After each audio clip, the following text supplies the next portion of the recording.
भोजन् राम रामेति मधुरं मधुराक्षरम्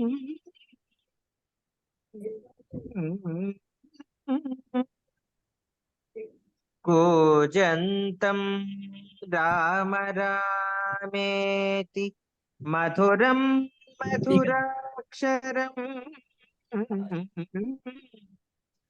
आरुह्य कविताशाखां वन्दे वाल्मीकिकोकिलम् वन्दे वाल्मीकिकोकिलम्।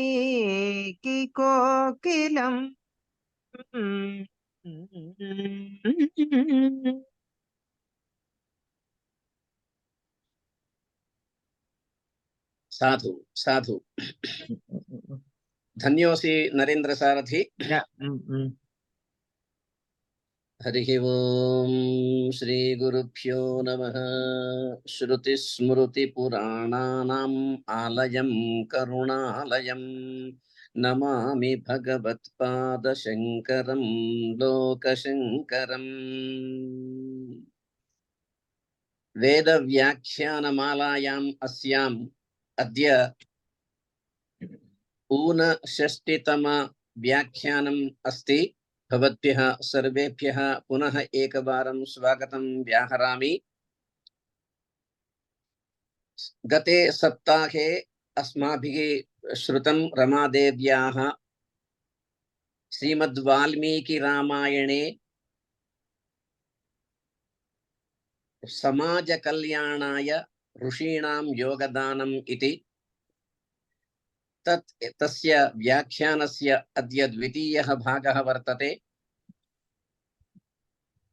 वयं तु सर्वे जानीमः वाल्मीकेः पूर्ववर्ति वाङ्मयं यद् वर्तते तत् सर्वम् अपि समग्रमपि साहित्यं वाङ्मयं धर्मप्रवणत्वात् धार्मिकम् आध्यात्मिकं च अभवत् इति।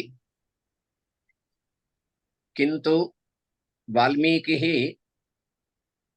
तादृशः प्रगतिशीलः लोकभावाभिज्ञः सरसभावानुविद्धः मानव मनोविज्ञान विदग्धः कविः आसीत्, यः भगवतः श्रीरामस्य चरितम् आश्रित्य लौकिक भावमयं सर्वजनग्राह्यं लोककल्याणयुतं महाकाव्यं प्रणिनाय। यदा यदा वयं शृणुमः तदा तदा सर्वथा अपि वाल्मीकिरामायणं नूतनम् उपदेशं ददाति। वाल्मीकिरामायणे अनेकेषां ऋषीणां प्रसक्तिः वर्तते इति अस्माभिः श्रुतपूर्वं पूर्वस्मिन् व्याख्याने।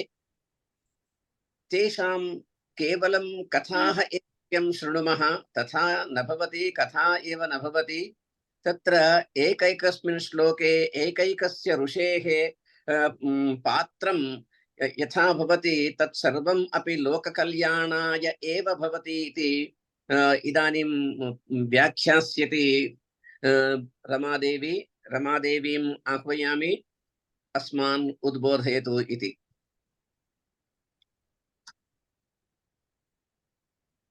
आरम्भं करोमि किम्? नमः सभायै। वागर्धाविव सम्पृक्तौ वागर्धप्रतिपत्तये जगतः पितरौ वन्दे पार्वती परमेश्वरौ। माता पितृभ्यां नमः, गुरुभ्यो नमः, ऋषिभ्यो नमः।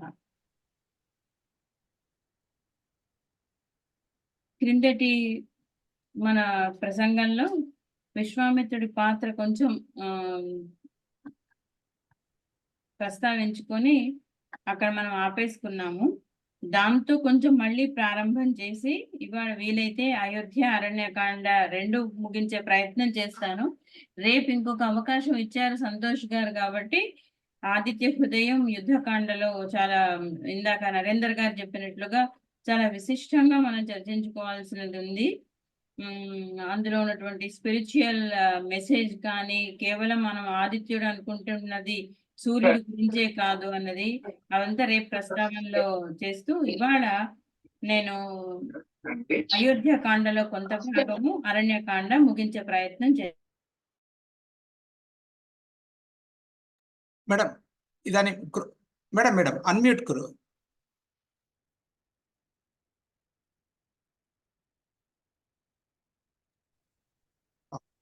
అయ్యో నమస్సభాయి నా మిత్రులందరికీ నమస్కారాలు స్వాగతం చెప్తూ ఇందాక మ్యూట్ లో ఉంది నేను అందరికీ మేడం అంతా వచ్చింది డిస్టర్బెన్స్ రాగానే అన్మ్యూట్ చేశాను అంత విషయం అంతా వచ్చింది మేడం. ఓకే ఓకే సో ఇవాళ మళ్ళీ నేను తిరిగి అయోధ్యకాండలో కొంత భాగము అరణ్యకాండ పూర్తి చేసుకొని అగస్త్యుడి గురించి కూడా చాలా వరకు చెప్పుకొని ఒక యుద్ధకాండలో భాగం ఆదిత్య హృదయం ఒకటి వదిలిపెట్టి రాముడు ఇందాక మనం నిన్న క్రిందటి ప్రసంగంలో చెప్పుకున్నట్లుగా విద్యమాం ఋషభిస్తుల్యం కేవలం ధర్మమాస్థితమని రాముడు ఎందుకన్నాడు, ఆ ధర్మ బలమేంది, క్షాత్ర బలమేంది, బ్రహ్మ బలమేంది అనేది ఉపసంహారకంగా రేపటితో ముగిస్తాను. ఇవాళ అయోధ్యకాండ అరణ్యకాండ చెప్పుకునే ప్రయత్నం చేస్తాము. ఆ లోపల ఒక్కసారి విశ్వామిత్రుడి దగ్గరికి మళ్ళీ ఒకసారి వస్తున్నాను విషయానికి. మన క్రిందటి దాంట్లో మనం సీత వరకు రాముడిని నడిపించిన విశ్వామిత్రుడిని చూసాము. అట్లాగే ఆయన దగ్గరుండి ఎట్లా విధి విధాయకంగా సీతారాముల వివాహం జరిపించడమే కాకుండా భరతుడికి శత్రుఘ్నుడికి మాండవిని శృతకీర్తిని ఇచ్చి వివాహం చేయమని సూచన కూడా ఆయన చేసినట్లుగా మనకు వాల్మీకి రామాయణంలో కనిపిస్తుంది. సీతాదేవిని ఊర్మిళను మాత్రమే ఇవ్వాలని రామలక్ష్మణులకు ఇవ్వాలని నిశ్చయించుకున్న జనకుడితోటి విశ్వామిత్రుడే ముందుకు వచ్చి ఈ ఇద్దరు పిల్లల్ని కూడా ఈ ఇంటికి ఇవ్వండి అని చెప్పి మరి ఆయన చెప్పడము, ఆ తర్వాత వాళ్ళ పెళ్లి ఘనంగా జరిపించడము, విధియుక్తంగా ఆయన వెళ్ళిపోవడము ఒక్కసారి మాట్లాడుకుందాం. అయితే ఇంకా ఆ పెళ్లి జరిగిన తర్వాత రాక్షస సంహారానికి ఇన్నాళ్లుగా తను చేసినటువంటి శ్రమనంతా కూడా రాముడికి అప్పచెప్పేసి తన శక్తినంతా కూడా రాముడికి ఇచ్చేసి సీతా రూపంలో ఆయన వెళ్ళిపోవడంతో ఒక వాల్మీకి ఒక మంచి శ్లోకంలో ఇదంతా కూడా మనకు చూపిస్తున్నారు. అథ రాత్ర్యాం వ్యతీతాయాం విశ్వామిత్రో మహాముని ఆపృష్ట్వా తౌ చ రాజానౌ జగామోత్తర పర్వతం. ఇక నిజానికి ఒక్కటే ఒక పదం మనకు చాలా సిగ్నిఫికెంట్ గా కనిపించి ఏం లేదే, విశ్వామిత్రుడు ఆ రాత్రి గడిపాడు, వాళ్ళందరి పెళ్ళైన రోజు ఆయన తెల్లవారి వాళ్ళందరికీ స్వస్తి చెప్పి వెళ్ళిపోయాడు అనేది మాత్రమే చూస్తాం. కానీ అక్కడ జగామ ఉత్తర పర్వతం అని ఉన్నది.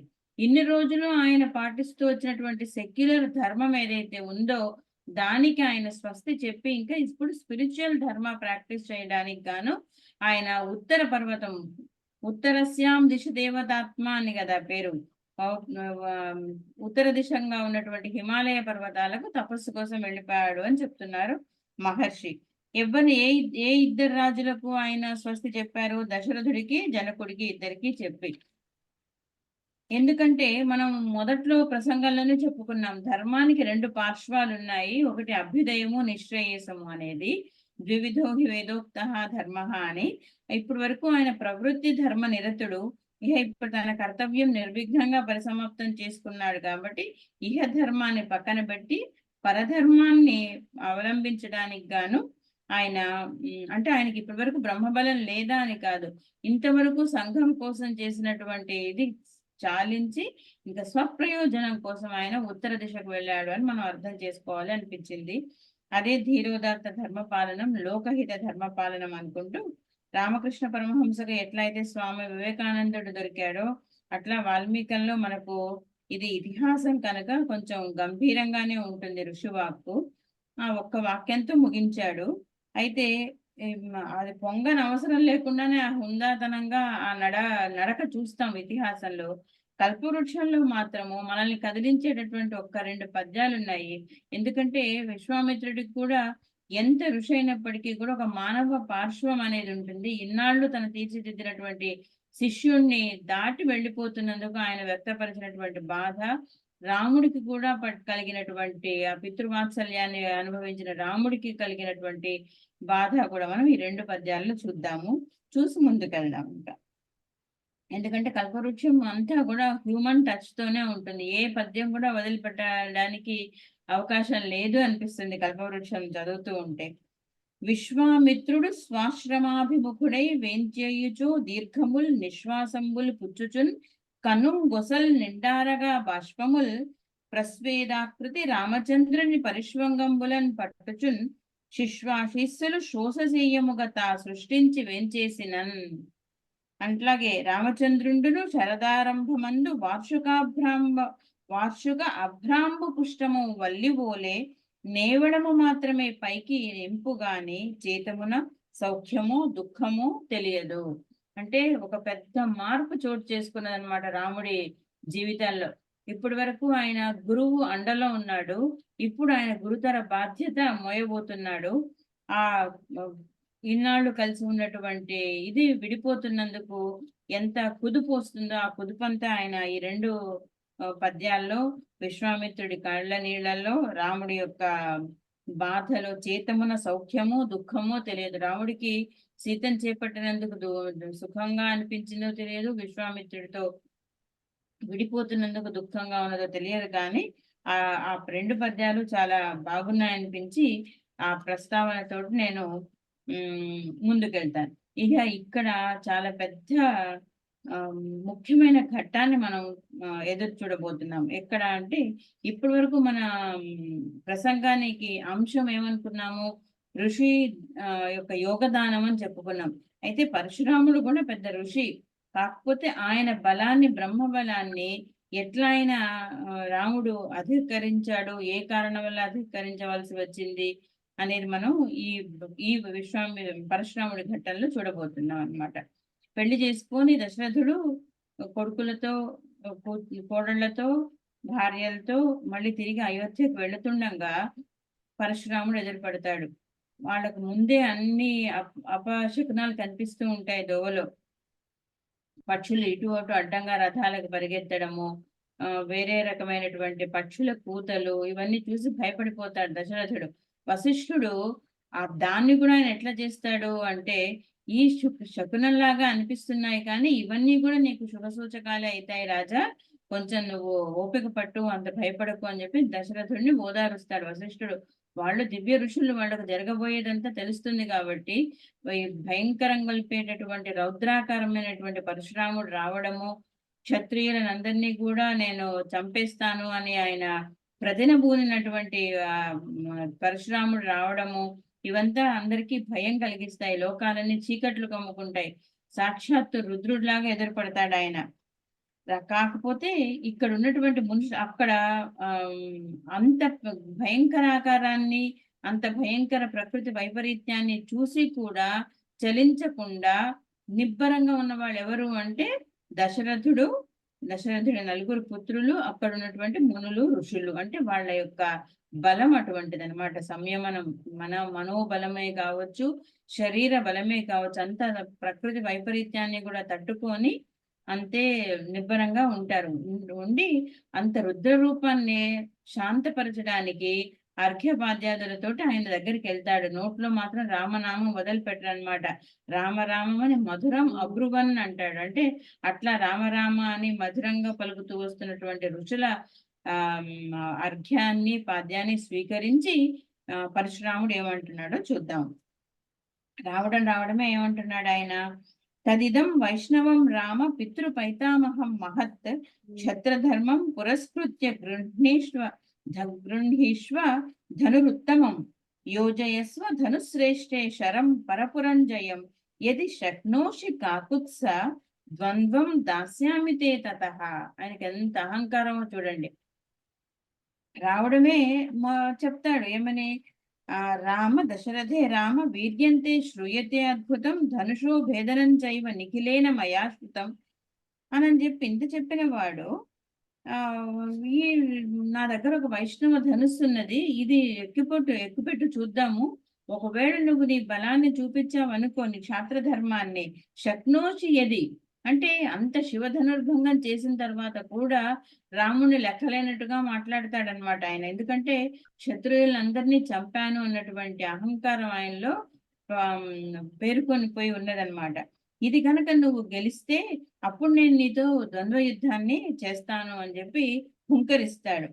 అప్పుడు ఆయన మెచ్చుకుంటూ, అసలు రాముడికి ఎందుకు కోపం వస్తుందో తర్వాత చెప్తాను నేను. ఆయన తనను అవమానపరిచినందుకు కాదు. ఆ భార్గవ రాముడితో అంటున్నాడు, శృతవానస్మి యత్ కర్మ కృతవానసి భార్గవ అనురుంధ్యామహే బ్రహ్మన్ పితురు ఆండ్రుణ్యమాస్థిత.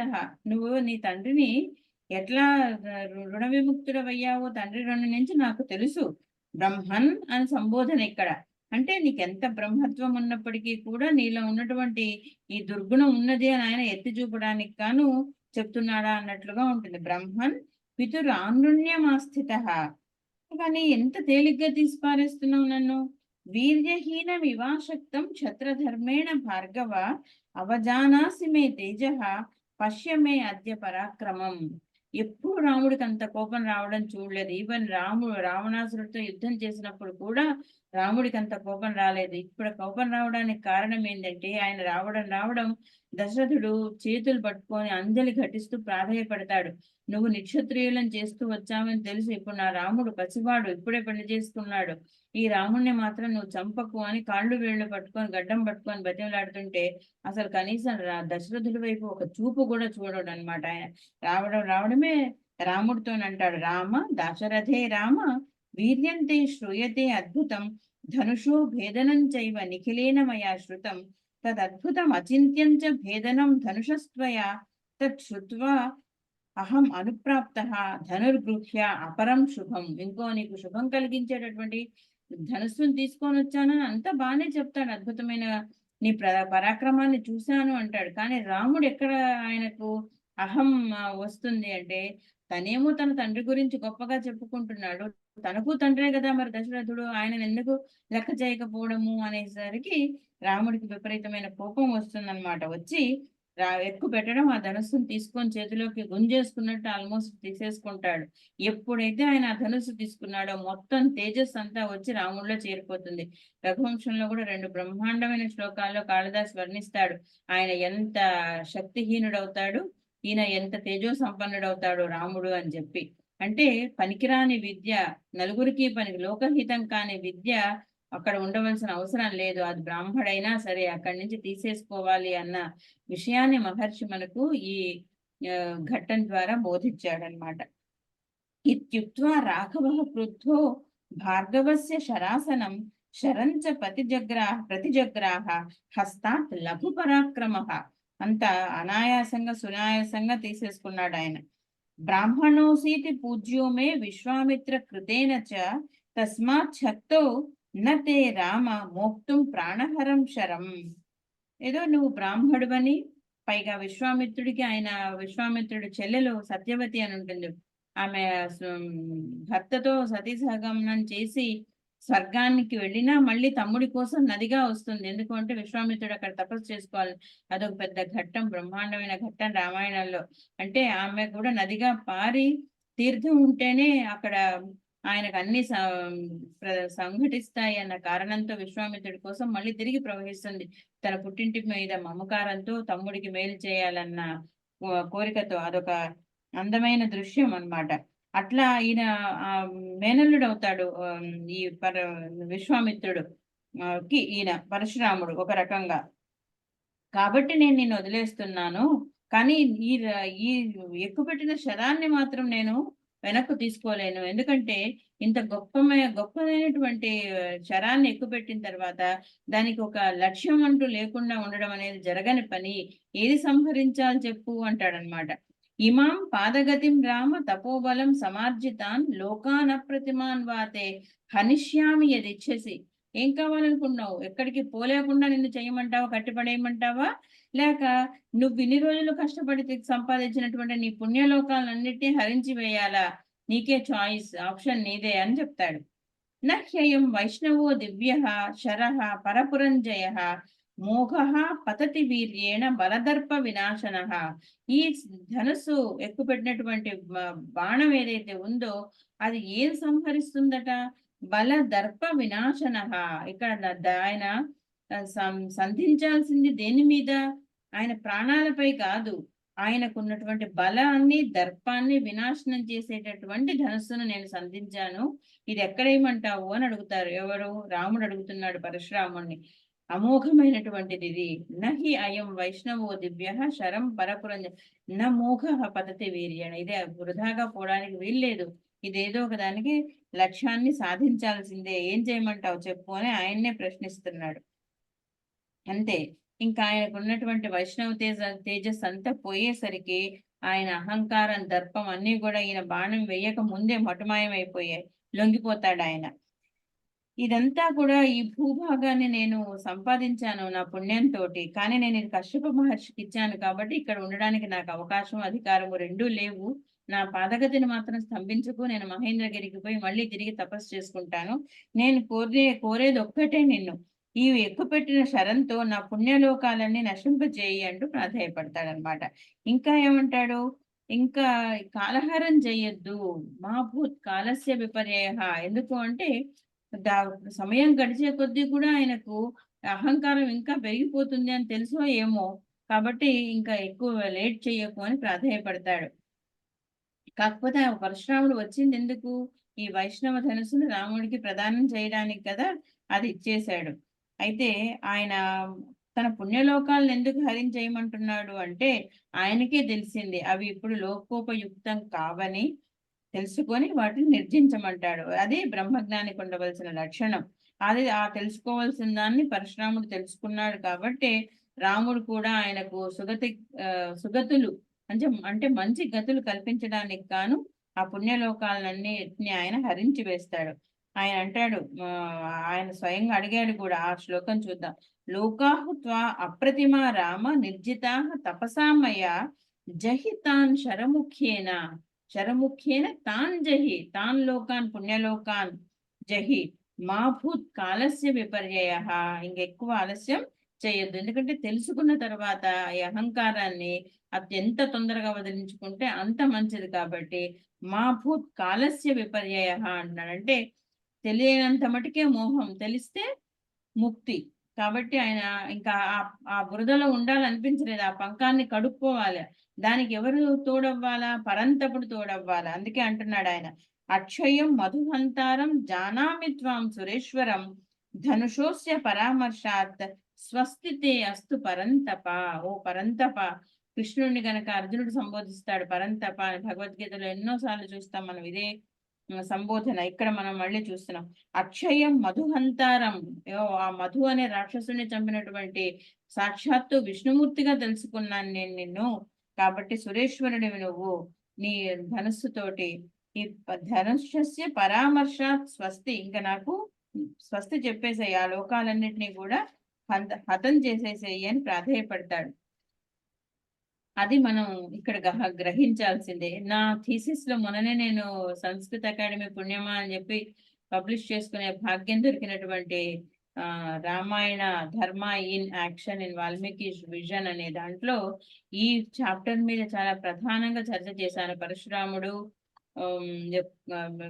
రాముడికి జరిగినటువంటి సంభాషణ, అట్లాగే విశ్వామిత్రుడికి వశిష్ఠుడికి జరిగినటువంటి కాలాన్ని బట్టి మీకు అవకాశం ఉంటే ఆ పుస్తకాన్ని ఒకసారి చూస్తే, పీడిఎఫ్ కూడా నేను కావాలంటే షేర్ చేసుకుంటాను. మీరు పుస్తకమే కొనాలని కూడా లేదు, పీడిఎఫ్ కూడా షేర్ చేసుకుంటాను ఏదో ఒక మాధ్యమం ద్వారా. మీరు ఆ ఎపిసోడ్స్ 2 చదవగలనని ఆశిస్తూ, ఇంకొక కల్పవృక్షంలో ఒక పద్యంతో చెప్తుంటాను. అప్పుడు రాముడిని అందరూ చాలా గొప్పగా పొగుడుతుంటారు. వశిష్ఠుడు, మిగతా ఋషులు అందరూ కూడా ఆహా ఓహో అని చెప్పి. అయితే రాముడికి పరశురాముడి యొక్క గొప్పతనాన్ని, ఆయన పట్ల ఆయన అహంకారాన్ని పారద్రోలుతాడు, కానీ ఆయనకి ఎటువంటి వైరము లేదు పరశురాముడి పట్ల. పైగా గురుభావం ఉంది. ఎందుకంటే అంత మంచి వైష్ణవ ధనుస్సుని ఈయనకు ప్రదానం చేశాడు. ఇక్కడ శివ ధనుర్భంగం ద్వారా శైవ తేజం వచ్చి చేరింది, అక్కడ వైష్ణవ ధనుస్సును తీసుకోవడం వల్ల వైష్ణవ తేజం వచ్చి చేరింది. ఆ కృతజ్ఞతను కల్పవృక్షంలో కవి సామ్రాట్ ఎట్లా ప్రతిఫలింపజేశాడో చూద్దాం. కనుడి భార్గవుని నేను గాని గెలిచినాడనే, ద్వంద్వ యుద్ధం ఆడనేని అప్పుడు గెలుతునే. అసలు నేను చేయగలను ఆయనతో ద్వంద్వ యుద్ధము? గెలుస్తానా? చేస్తే మాత్రం అది రాముడి యొక్క గొప్పతనం. లఘు పరాక్రమం, ఎంత గొప్ప పరాక్రమం ఉన్నా కూడా తనని తను అండర్ ప్లే చేసుకుంటాడు. ఎందుకు అంటే వీరుణ్ణి అని చెప్పుకోవడం ఆయనకు ఎక్కడా కూడా సమ్మతం కాదు కాబట్టి. అప్పుడు పరశురాముడి యొక్క గొప్పతనం నలుగురికి తెలియడానికి, ఆయన మీద ఉన్నటువంటి కోపం అందరికీ పోవడానికి, ఆయన చేసినటువంటి మేలుని లోకానికి తెలపడానికి ఈ పద్యం చదువుదాం. ఆయన సర్వాస్త్ర విదుండు, ఆయన పటుబాహశాలి, ఆ అమ్మున కేలో ఒదిగినట్లు చూపెను. శ్రీయుతుడా మౌని ఏమి చేతము కలదో అని భార్గవుండు చన్న దిక్కు తిరిగి నమస్కరించిన. అహల్యకే నమస్కరించాడు రామలక్ష్మణులు. విశ్వామిత్రుడి మాట తర్వాత తిరిగి ఆమెకు స్త్రీ రూపం వచ్చిన తర్వాత రామలక్ష్మణులు ఆమె కాళ్ళు పట్టుకొని దండం పెట్టారు. అట్లాంటిది పరశురాముడికి ఎందుకు పెట్టాడు ఆయన? సో అంత మంచి పద్యం రాశాడు కవి సామ్రాట్ అని. భార్గవుండు చన్న దిక్కు తిరిగి నమస్కరించిన. కాబట్టి ఈ ఎపిసోడ్ ద్వారా మనము పరశురాముడి ఉదంతం ద్వారా బ్రాహ్మ క్షాత్ర బలాలు ఒకదానికొకటి పూరకాలు, ప్రేరకాలు, సంరక్షకాలు, ఉపకారకాలు అనే దానికి ఒక గొప్ప ఉదాహరణంగా తీసుకుంటూ, ఆ తర్వాత ఇంకా సమాజ హితవు కాకపోయినా ఏ శక్తి కూడా, ఎవరి గొప్ప శక్తి కూడా నిలవజాలదు అని చెప్పడానికి, అహం దర్పం మమ అనేది వదులుకోవాలి అని చెప్పడానికి, అది బ్రాహ్మ శక్తి అయినా క్షాత్ర శక్తి అయినా లోకానికి ఉపయుక్తం కాకపోయిన తర్వాత అవి పనికిరాదు, ఉండడానికి అవకాశం లేదు అని చెప్పి మనకు మహర్షి తెలియజేయడానికి ఈ పరశురాముడి ఉదంతాన్ని మనకు చెప్పాడు అని భావిస్తూ నేను ముందుకు వెళ్తున్నాను. ఇప్పుడు ఇందాక నరేంద్ర గారు అన్నట్లు మనం అయోధ్యాకాండలోకి ప్రవేశిస్తున్నాము. అయోధ్యాకాండలో దాదాపు మొదలు అవడమే దశరథుడు ప్రజలందరినీ పిలుచుకొని, ఋషులను, మునులను, గ్రామ ప్రజలను, సామాన్యులను అందరినీ కూడా పిలుచుకొని తన సభలో, ఆస్థానంలో నేను ఇట్లా రాముడికి పట్టాభిషేకం చేయదలిచాను, నా బాధ్యతలు అప్పగించదలిచాను అని చెప్పడం, వాళ్ళు తమ సమ్మతిని ఆయనకు చెప్పడం బ్రహ్మాండంగా వర్ణిస్తాడు మహర్షి వాల్మీకి. ఎంత ప్రజాస్వామ్యం అనేది మనం అక్కడ చూస్తాం. ఇవాళ మనం మాట్లాడుకుంటున్న ప్రజాస్వామ్యం అసలు ప్రజాస్వామ్యమే కాదు అన్న సంగతి మనకు అవగతమవుతుంది. ఎందుకంటే దశరథుడు అన్ని సంవత్సరాల పాటుగా చేస్తున్నటువంటి రాజ్యాన్ని అనుభవించిన వాళ్ళు అయ్యుండి కూడా వాళ్ళు నిర్మోహమాటంగా ఆయన మొహం మీదనే మాకు ముదా అభిషేక్తం త్వమర్హసి అద్యైవ అంటాడు. ఇక్కడే రాముడికి అభిషేకం చేసేసేయి అన్నట్టుగా వాళ్ళు మాట్లాడతారు. ఎందుకు ఇట్లా అడుగుతున్నారు అన్నప్పుడు వాళ్ళు చెప్తారు కూడా రాముడిలో ఉన్నటువంటి గుణగణాలన్నీ కూడా. అది వేరే టాపిక్. కాకపోతే ఇక్కడ నేను అయోధ్యాకాండలో ఆయన నిశ్చయించుకోవడము, కైకేయి తనకు దశరథుడు ఇచ్చిన మాట ప్రకారము 2 వరాలు కోరడము, అందులో మొదటిది రాముడి వనవాసము, రెండవది భరతుడి పట్టాభిషేకము. అప్పుడంతా కూడా వశిష్ఠుడు గాని వామదేవుడు గాని ఏది ఎదురు చెప్పరు. కానీ ఎప్పుడైతే సీత మీద కూడా ఆమె నారచీరలు ఇచ్చేసి కట్టుకోమంటుందో, సీత దిగులు పడిపోయి భయపడిపోయి ఎట్లా కట్టుకోవాలో తెలియదు అంటుంటే, నలుగురు సమక్షంలోనే ఆమె కట్టుకున్నటువంటి పట్టు చీర మీదే ఈ వల్కలాన్ని కట్టుతాడు రాముడు. ఎక్కడా చూడం మన రాముడిని సీతను ఒకటిగా ఉండడం. ఇక్కడ ఇందులో మొట్టమొదటిసారి చూస్తాం అనమాట. ఆమె కట్టుకున్న చీర మీదనే రాముడు తీసుకెళ్లి పాపం నారచీరలు కప్పుతాడనమాట. ఆ దృశ్యం చూసిన తర్వాత అంత గొప్ప వశిష్ఠుడికి కూడా కోపం ఆగలేదు. అది ధర్మాగ్రహం, ఆక్రోశం ఆగలేదు.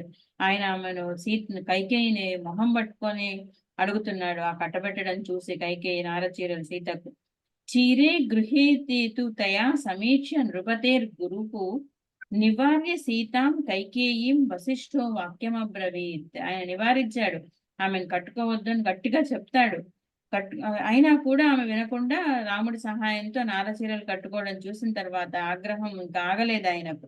అతి ప్రవృత్తే దుర్మేధే కైకేయి కులపాంసని, క్షత్రియ పాంసన అని విశ్వామిత్రుని అనడం చూస్తాం వశిష్ఠుడిని. మళ్ళా ఇక్కడ ఈమెను కూడా కులపాంసని అని తిడుతున్నాడు ఆయన. అంత మహర్షి అయినా కూడా, బ్రహ్మర్షి అయినా కూడా కోపం ఆపుకోలేకపోయాడు. ఎందుకు అంటే ఎక్కడైతే ప్రతిఘటించాలో అక్కడ ప్రతిఘటించాలి. లేకపోతే మనం మహాభారతంలో చెప్పుకున్నటువంటి పద్యం గుర్తొస్తుంది. దక్షులెవ్వారలు వేట చేసిన అది వారల చేటుగాదే అని ఆయన అంటాడు.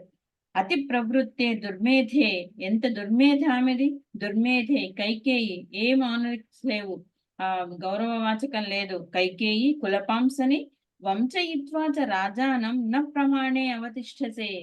నువ్వు రాజును వంచడమే కాదు, ఇది ఏమన్నా ఎక్కడైనా నువ్వు అడిగిన దాంట్లో ఉన్నదా? రాజును మోసం చేసావు, సరే, ఈ విషయం ఉన్నదా? న గంతవ్యం వనం దేవ్యా సీతయా శీలవర్జితే అనుష్ఠాస్యతి రామస్య సీత ప్రకృతమాసనం. ఇంకా ఆమెను ఏమంటున్నాడు? దుర్మేధే కైకేయి కూడా కాదు, శీలవర్జితే, నీకు అసలు క్యారెక్టర్ అనేది ఉన్నదా? నా గంతవ్యం వనం దేవ్యా సీతయ్య, సీత పట్ల ఆయన సంబోధన చూడండి. నిజానికి సీత అప్పటికి రాజ్ఞి కాదు, మహారాజ్ఞి కాదు. మహారాజ్ఞి అయినటువంటి కైకేయిని పేరు పెట్టి పిలుస్తున్నాడు కానీ సీతావాచకానికి కంటే ముందే ఆయన దేవి అన్న సంబోధన చేశాడు. ఇది పెద్ద చెంపదెబ్బ నిజానికి కైకేయి స్వార్థానికి. అనుష్ఠాస్యత, ఇంకా ఏం ఝలకిస్తున్నాడు ఆయన, ఏం బెదిరిస్తున్నాడు? అనుష్ఠాస్యతి రామస్య సీత ప్రకృతం ఆసనం, అసలు సీత తీసుకోవచ్చు ఈ ఆసనాన్ని, రాముడు కాదు అని ఒక మాట అని చూస్తాడనమాట. అంటే ఎక్కడైనా సీత చెయ్యదు ఆ పని, ఎటువంటి పరిస్థితుల్లో చెయ్యదు. కానీ ఆయన అంత అవకాశం ఉన్నది. దంపతి అన్న పదం సృష్టించబడిందే అందుకు. జాయాచ పతిచ దంపతి, అందరికీ తెలిసిందే, సమాన భాగస్వామ్యం ఉన్నది. ఏ స్మృతికారుడు చెప్పగలుగుతాడు ఇంతకంటే గొప్పగా? ఎట్లా సమానం అవుతాడు? అసలు వాల్మీకి మహర్షితోటి కానీ వ్యాస మహర్షితోటి కానీ వందల స్మృతికారులు ఉన్నారు మనకు, కానీ వాల్మీకిని వ్యాసుడిని మించిన స్మృతి శాస్త్రం ఎక్కడా నేను చూడలేదు అనిపిస్తుంది. అంత విశాల దృష్టి స్త్రీ విషయకంగా. అసలు ఊహించలేము ఇటువంటి సహకారం స్త్రీల విషయంలో. ఇప్పుడు కాదు, ఈ సమాజంలో కాదు, ఇంకా కొన్ని వందల సంవత్సరాల తర్వాత కూడా ఇది పాసిబుల్ అయ్యేది కాదనమాట. అటువంటి మాట వశిష్ఠుడు మాట్లాడతాడు. అయితే ఆయనకు అంత ఆక్రోశం ఆవేదన కలిగింది కదా, ఇంకా ఒక మాట అంటున్నాడు. ఏమని? అసలంటూ రాముడే గనక అడవికి వెళ్తే ఏం జరుగుతుంది సీతతో సహా అంటే, రాముడు వెళ్ళినప్పుడు కూడా అనలేదేమో ఆయన మాట. రాముడు వెళ్తున్నాను అన్నప్పుడు, ఎప్పుడైతే సీత వెళ్తున్నదో నారచీరలతోటి అన్నప్పుడు ఆయన నోట్లో నుంచి ఈ మాట వచ్చింది. అథ యాస్యతి వైదేహి వనం రామేణ సంగత వయమప్యయ వయమపి అనుయాస్యామః పురం చ ఇదం గమిష్యతి. మొత్తం పురమే కదిలిపోతుంది సీత వెంట అడవికి. రాముడు వెళ్ళడం అప్పుడు కాదు, సీత కనుకే వెళ్తే అథ యాస్యతి అంటున్నాడు.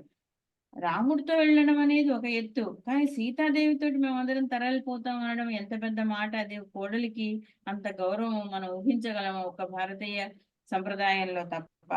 అందుకే వశిష్ఠుడు అంతటి గుణశాలి ఉన్నాడు కాబట్టి అరుంధతికి మహాసాధ్వి అన్న పేరు వచ్చిందేమో. ఎందుకంటే భార్యకు అంత గౌరవం ఇవ్వగలిగినటువంటి సంస్కృతి సాంప్రదాయాలు మనం ఈ సన్నివేశంలో చూస్తాం. అంతేకాకుండా ఇప్పుడు గనక రాముడు వెళ్ళిపోతే నువ్వు ఏదో ఎగిరెగిరి పడుతున్నావు కానీ నా కొడుకు రాజు అవుతాడని చెప్పి, భరతుడు అసలు రాజు అవుతాడా అని ఆమెను దెప్పి పొడుస్తూ తన శిష్యుడి పట్ల తనకున్న నమ్మకాన్ని ఆయన వ్యక్తపరుస్తున్నాడు. యద్యపి త్వం క్షితితలాద్ గగనం చోత్పతిష్యసి పితృవంశ చరిత్రజ్ఞ సో అన్యథా న కరిష్యతి. మనం కరెక్ట్ గా అంటాం ఎగిరెగిరి పడుతున్నాము అని. అదే మాట, యద్యపి త్వం క్షితితలాద్ గగనంచ ఉత్పతిష్యసి, ఇక్కడి నుంచి ఆకాశానికి ఎగిరిపోతున్నావేమో సంతోషంతో, కానీ అది జరిగే పనేనా? అసలు భరతుడు రాజ్యం తీసుకుంటాడా? తత్వయా పుత్రగర్దిన్యా పుత్రస్య కృతమప్రియం లోకేహి స న విద్యేత యో న రామం అనువ్రత. అసలు లోకంలో రాముణ్ణి అనుసరించని వాడు ఎవడన్నా ఉన్నాడా? అట్లాంటిది ఇంత మంచి పుత్రుడు నువ్వెగురుతున్నావు కానీ పుత్రగర్దిన్యా పుత్రస్య కృతమప్రియం లోకేహి స న విద్యేత యో న రామమనువ్రత. రాముణ్ణి అనుసరించని మనిషి ఎవడు ఉండడు. ఒక్క రాముడేంది, మనుషులేంది. ద్రక్ష్యసి అద్యైవ కైకేయి పశువ్యాళ మృగద్విజాన్ గచ్చత సహ రామేణ పాదపాంశ్చ తదున్ముఖాన్. ఇది ఎంత అద్భుతమైన శ్లోకంగా అనిపించిందంటే నాకు ఈ శ్లోకాన్ని చూస్తూ ఉండిపోయాను నేను. ఆ దృశ్యం కళ్ళ ముందు నుంచి పోలేదు చాలాసేపు. ద్రక్ష్యసి అద్యైవ కైకేయి పశువ్యాళ మృగద్విజాన్ గచ్చత సహ రామేణ పాదపాంశ్చ తదున్ముఖాన్. చెట్లు వెళ్ళలేవు కాబట్టి వెళ్ళలేవు, కాకపోతే ఆ ముఖాలన్నీ అటు తిప్పేస్తాయట రాముడు వెళ్ళిపోయినవి. పక్షులు, ఆమ్, జంతువులు, మృగాలు వెళ్ళగలవు కాబట్టి రాముడితో పాటుగా అడవికి వెళ్ళిపోతాయి. నగరవాసులే కాదు, ఆఖరికి పశుపక్ష్యాదులన్నీ కూడా ఆయన వెనకే అయోధ్యను విడిచిపెట్టి వనానికి వెళ్ళిపోతాయి. పశువులు, పాములు, మృగాలు, పక్షులు, ఆఖరికి చెట్లు కూడా వాడిపోయిన మొహాలతోటి మనం గమనిస్తుంటాం. బాల్కనీలో మనం చెట్టుని ఇటు తిప్పి పెడతాం, రెండో రోజుకు సూర్యుడి కోసం అది అటు తిరిగి కూర్చుంటుంది. అట్లాంటిది అంత పెద్ద రాముడు వెళ్ళిపోతుంటే వృక్షాలు ఏ మొహం పెట్టుకొని అయోధ్యలో పెరుగుతాయి, అవి కూడా ఆయన వైపే అటు మళ్ళే చూస్తుంటాయి అంటాడు. ఎండ కోసం చెట్లు అటు తిరగడం అనేది మనకందరికీ అనుభవమే. అయితే ఇంత సున్నిత మనస్కుడైనటువంటి వశిష్ఠుడు విశ్వామిత్రుడి పట్ల ఎందుకంత కఠినంగా ప్రవర్తిస్తాడో చూడడం అనేది కూడా మనకు ఇక్కడ అవసరమవుతుంది. ఎందుకంటే రామాయణం చదువుతున్నప్పుడు కేవలం ఋషుల యోగదానమే కాదు, ఎటువంటి ఋషులు ఏ రకంగా సమాజ నిర్మాణానికి తయారు చేయబడ్డారు, వాళ్ళ యొక్క శక్తులు, వాళ్ళ యొక్క యుక్తులు, వాళ్ళ యొక్క తేజస్సు, బలము, శారీర బలమే కావచ్చు, ఆత్మ బలమే కావచ్చు, సమాజానికి ఎట్లా ఉపయోగపడిందో చెప్పడానికి విశ్వామిత్రుడు వశిష్ఠుడికి మధ్య జరిగినటువంటి పోరు, అక్కడ వశిష్ఠుడు విశ్వామిత్రుడిని ఎన్ని వేల సంవత్సరాల తపస్సు చేసినా కూడా ఇంకా నువ్వు బ్రహ్మర్షివి కాదు అని చెప్పాడు అంటే చాలా మంది అదేం చేస్తారు, అది వర్గ పోరాటంగా చూస్తారు. ఆయనను పైకి రానివ్వకుండా వశిష్ఠుడు పన్నాగం పన్నాడు అంటాడు. అంతా కాదు, బ్రహ్మర్షి అయినటువంటి వశిష్ఠుడు రాజర్షి అయిన విశ్వామిత్రుని బ్రహ్మర్షిత్వం వరకు ఎట్లా ప్రోత్సహించాడు అనేది మనకు దాదాపు 100 శ్లోకాల్లో మనకు కనిపిస్తుంది. అదంతా ఇప్పుడు మనం చెప్పుకోగలిగింది కాదు, కానీ అక్కడ ఆయన తన నోటితోటే తను వశిష్ఠుడు విశ్వామిత్రుడు తెలుసుకుంటాడు. ఏమని అంటే, ఎక్కడ జరుగుతుంది గొడవ? ఒకసారి విశ్వామిత్రుడు తన సైన్యంతో సహా వశిష్ఠుడి ఆశ్రమానికి రావడము, వశిష్ఠుడు చాలా బ్రహ్మాండంగా ఆతిథ్యము నభూతో భవిష్యతి అన్న విధంగా వాళ్లకు ఆతిథ్యం కల్పించడం చూసి ఓర్చుకోలేకపోయాడు. అంటే మనిషికి ఉండవలసిన అవలక్షణాలన్నీ ఉన్నాయి రాజర్షి విశ్వామిత్రుడిలో. 1 కాదు 2 కాదు, కామ, క్రోధ, లోభ, మోహ, మద, మాత్సర్యాలు, ఈ 6 జయించడానికి ఆయన కొన్ని వందల వేల సంవత్సరాల తపస్సు చేయవలసి వచ్చింది అనేది మనకు రామాయణంలో. ఇదంతా కూడా మళ్ళా ఎక్కడ తెలుసుకుంటాం మనము? శతానందుడు తీరా రామలక్ష్మణులను వెంట పెట్టుకొని జనకుడి ఆస్థానానికి వెళ్ళిన తర్వాత అక్కడ శతానందుడు రామలక్ష్మణులకు చెప్పడం దగ్గర చూస్తే కొంచెం వింత అనిపిస్తుంది. ఇదేంటి, విశ్వామిత్ర మహర్షి ఇంత గొప్పతనాన్ని, ఇంత గొప్పగా యజ్ఞాన్ని పరిసమాప్తం చేసుకొని రామలక్ష్మణులను ఇక్కడి వరకు తీసుకొని వచ్చిన తర్వాత ఇప్పుడు ఎందుకు చెప్తున్నాడు శతానందుడు, గౌతముడి కొడుకైనటువంటి శతానందుడు ఈ కథంతా చెప్పవలసిన అవసరం ఉందా అనిపిస్తుంది. కానీ ఎందుకు చెప్తున్నాడు అంటే, ఇందాక మనం ఎక్కడైతే పరశురాముడి విషయంలో తెలుసుకున్నామో, లోకోపయుక్తం కాకపోయిన తర్వాత ఎంత బలమైనా కూడా దిగ్బలం. ఆ మాట ఎవరంటాడు? విశ్వామిత్రుడే అంటాడు. దిగ్బలం క్షత్రియ బలం బ్రహ్మతేజో బలం బలం ఏకేన బ్రహ్మదండేన సర్వాస్త్రాన్ని హతాని మే. ఒక్క బ్రహ్మదండంతో నా అన్ని అస్త్రాలు పోయాయే, ఉడిగిపోయాయే అని ఆయన బాధపడతాడనమాట. ఎక్కడ ఇందాక చెప్పుకున్నాం కదా, ఆతిథ్యాన్ని స్వీకరించినటువంటి విశ్వామిత్రుడు గప్చుప్గా వెళ్ళిపోకుండా ఆ కామధేనువు కూతురైనటువంటి శబల గోవును తనకి ఇచ్చేయమంటాడు. నా సర్వస్వం ఇస్తాను కానీ ఈ గోవును మాత్రం ఇవ్వను అని వశిష్ఠుడు ఆయనను కాళ్ళవేళ్ల పడతాడు, బెదిరిస్తాడు, బతిమలాడతాడు, అన్ని జరుగుతాయి. అయినా వినకుండా విశ్వామిత్రుడు దాన్ని పట్టుకొని గుంజుకొని వెళ్ళిపోతుంటాడు అనమాట. అప్పుడు ఆ శబల ఆయన అడుగుతుంది కూడా వశిష్ఠుణ్ణి, నా బలం క్షత్రియస్యాహు బ్రాహ్మణో బలవత్తరః బ్రహ్మన్ బ్రహ్మబలం దివ్యం క్షత్రాత్తు బలవత్తరం.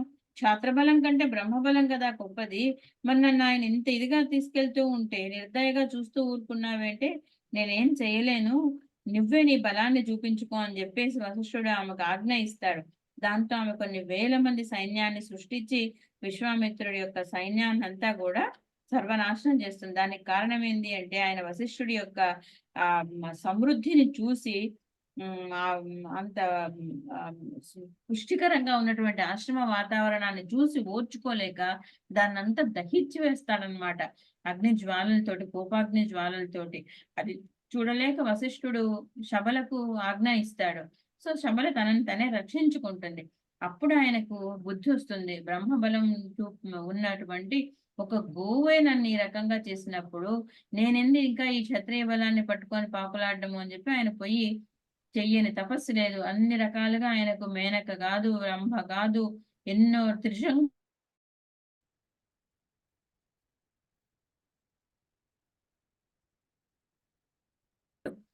మళ్ళా ఒకసారి ఆయనకు త్రిశంకు స్వర్గం అనే పదం నిలిచిపోయింది కదా, మనకందరికీ తెలుసు. త్రిశంకు స్వర్గం అంటే అటు అక్కడికి పోలేడు, ఇక్కడ ఉండలేడు, మధ్యలో మిగిలిపోతాడు. ఇన్ని రకాలుగా తను ఇబ్బంది పడి తన వాళ్ళను ఇబ్బంది పెట్టిన తర్వాత చివరకు ఆయన కొన్ని వేల సంవత్సరాలు తపస్సు చేసి లోకమంతా అగ్గగలాడిపోతుంటే దేవతలందరూ బ్రహ్మాది దేవతలు వచ్చి ఆయనను ప్రాధేయపడితే తపస్సు ఉపసంహరించుకోమని, ఎప్పుడైతే వశిష్ఠుడు నా తపస్సును అంగీకరించి నాకు బ్రహ్మర్షిత్వం వచ్చింది అని చెప్తాడో అప్పటి వరకు నా తపస్సు నేను ఇట్లాగే కొనసాగిస్తానని నువ్వు పట్టుకొని కూర్చుంటే ఆ బ్రహ్మాది దేవతలందరూ మళ్ళీ వశిష్ఠుడి దగ్గరికి వస్తే వశిష్ఠుడు కూడా ఎటువంటి ఆభిజాత్యము చూపించకుండా ఆయన తపస్సుకు మెచ్చి ఆయన దగ్గరికి వెళ్ళి నీకు ఓంకారము షట్కారము అన్ని కూడా నీకు సంప్రాప్తించాయి, నువ్వు బ్రహ్మర్షివే అని ఆయన ఎండోర్స్ చేస్తాడనమాట. అప్పటి వరకు విశ్వామిత్రుడు తన తపస్సును మానడు. ఆయన అంటాడు, సఖ్యం చకార బ్రహ్మర్షి ఏవమస్మృతి చ అబ్రవీత్. సఖ్యం కూడా చేశాడు. అప్పటికి ఉన్నటువంటి యానిమాసిటీ అంతా కూడా పోయింది, శత్రుత్వం అంతా కూడా పోయింది. ఎందుకంటే ఆయన ఎప్పుడు వ్యక్తిని ద్వేషించలేదు, వ్యక్తికి ఉన్నటువంటి దుర్గుణాన్ని ద్వేషించాడు కానీ వశిష్ఠుడు. కాబట్టి ఇప్పుడు ఆయన ఆ దుర్గుణాలన్నించి బయటపడ్డాడు. కాబట్టి ఆయన సఖ్యం చేసి మరి బ్రహ్మర్షి త్వం న సందేహ సర్వం సంపత్స్యతే తవా. ఆయన ఆమోద వాక్కులు చెప్తాడు, సర్వం సంపత్స్యతే తవా అని. అప్పుడు ఆయన విశ్వామిత్రుడి కోరిక కూడా అదే కదా. తను ఎప్పుడైతే వశిష్ఠుడితోటి బ్రహ్మర్షి చేత ఒప్పించుకుంటానో అప్పటి వరకు ఆయన మానుకోడు అనుకుంటాడు. అదంతా కూడా సుసంపన్నమైపోయింది అనమాట. ఆయన అంటే ఇక్కడ మనం చూసుకోవాల్సింది అర్థం చేసుకోవాల్సింది ఏంటంటే, మనము ఇప్పుడు తెలియకుండానే పిల్లలను కొంచెం చదివినా కూడా చదవకపోయినా కూడా ప్రోత్సహించడం మంచిదే. కానీ వాళ్ళలో ఉన్నటువంటి దుర్గుణాలను అధిగమించి అధఃకరించి వాళ్ళు ఉన్నత విద్యలను సంప్రాప్తించేటట్లుగా గురువు యొక్క ఉత్సాహం ఉండాలి. కానీ నీకు వచ్చింది చాలు, నువ్వు బ్రహ్మాండంగానే చదువుకున్నావు అని మనం ఏదన్నా వాళ్ళకు నచ్చజెప్పే మాటలు చెప్పి పంపిస్తే అది ఆ వ్యక్తికి మంచిది కాదు, ఆ సమాజానికి మంచిది కాదు. వాడిని ఉన్నత గుణ సంపన్నుడిగా చేయడం అనేది గురువు యొక్క ధర్మం. తనంతటి వాడిగా చేయగలిగాడు కానీ బ్రహ్మర్షి వశిష్ఠుడు విశ్వామిత్రుని అక్కడ రాజర్షిగా ఆగిపోమ్మలేదు. ఆయనని రెచ్చగొట్టినట్టు కనిపిస్తుంది, కోప పెట్టినట్టుగా కనిపిస్తుంది, బాధ పెట్టినట్టుగా కనిపిస్తుంది. కానీ ఇవన్నీ ఎవరి కోసము అంటే విశ్వామిత్రుడి శ్రేయస్సు కోసము, విశ్వామిత్రుడి వల్ల జరగవలసినటువంటి జగత్తుకు కావలసినటువంటి మహోపకారం కోసమే వశిష్ఠుడు అంత గొప్ప పాత్రను పోషించాడు అని కనుక మనం తెలుసుకుంటే మనకు అప్పుడు ఈ ఉదంతం వెనుక ఉన్నటువంటి పరమార్థం అర్థం కాదు. లేకపోతే రాజర్షిని ఎందుకు అట్లా చేయడము అనే ఆలోచనే చాలా మంది విద్యార్థులు మనల్ని ప్రశ్నలు వేస్తూ ఉంటారు.